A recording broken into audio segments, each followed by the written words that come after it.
හරි අන බලන්නකො දැන් වෙනද පොඩක් ඒකත් බලෙමු නේද මං ස්ටාර්ට් ජෙනරේට් කරන්නේ ඕකේ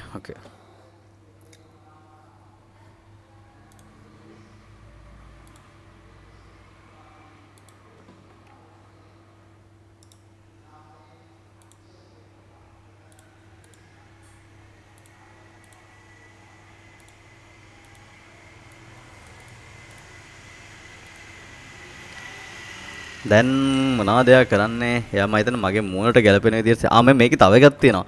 ස්පීඩ් එක performance දෙන්න පුළුවන්, quality දෙන්න පුළුවන්, ස්ටයිල්ස් වෙනස් කරන්න පුළුවන්. පේනවද මේ?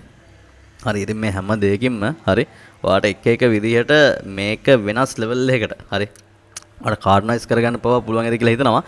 මම මේක ඊළඟ වීඩියෝ එකේදී කොහොමද ගහන්න හැටි කියලා කියා දෙන්නම්. හැබැයි ඊට පස්සේ ඔයගොල්ලෝ මේකත් එක try කරලා බලන්න සහ මේවා තමයි හරි අපි යස් කරන්න ඕනේ මොකද අපිට මේවා යස් නොකර තාමත් පැත්ත කරලා ඉන්නවා අම්බෝ එයි නරකයි එයයි හොඳ නෑ එයයි තහනම් වෙයි කියලා අරද හැමදාම ඔබ හිතේ හිටියොත් එහෙම අර මොනවාද වගේ තමයි ඒකින්ද ප්ලීස් තීරණය කරන්න ඔයා එකත් එක්ක ඉස්සරහට යනවාද හරි එහෙම නැත්නම් ඔයා ඉන්න තැනම ඔයාගේ ස්කිල් එක තමයි හොඳම ස්කිල් එක කියලා හිතාගෙන එතනින්ම නවතිනවාද කියලා. ඒක පොඩ්ඩක් ඔයාට හිතන්න දුන්නා කාරණයක් විතරයි සහ මගේ ඔපිනියන් එක විතරයි. හරි.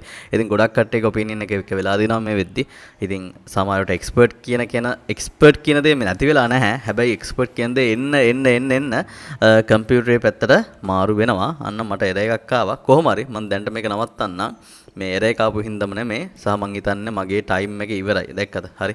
ඉතින් ඒ ටයිම් එකක් කියන්නේ සාමාන්‍යයෙන් මේක ටෙම්පරරි හරිද අපිට පාවිච්චි කරන්න පුළුවන් වෙන්නේ මොකද මම දැන් මම හිතන්නේ පැය භාගයක් විතර ඔන්න ගෙදියන් හිටියා ඕපන් ගෙදියන් හිටියා ඒ කියන්නේ මට ආයෙ ගිහිල්ලා ඒ මොඩල් එක රන් කරන්න වෙනවා එහෙනම් මම මොඩල් එක රන් කරන්න කොහොමද කියලා ඊළඟ වීඩියෝ එකෙන් කියන හැමෝටම good luck bye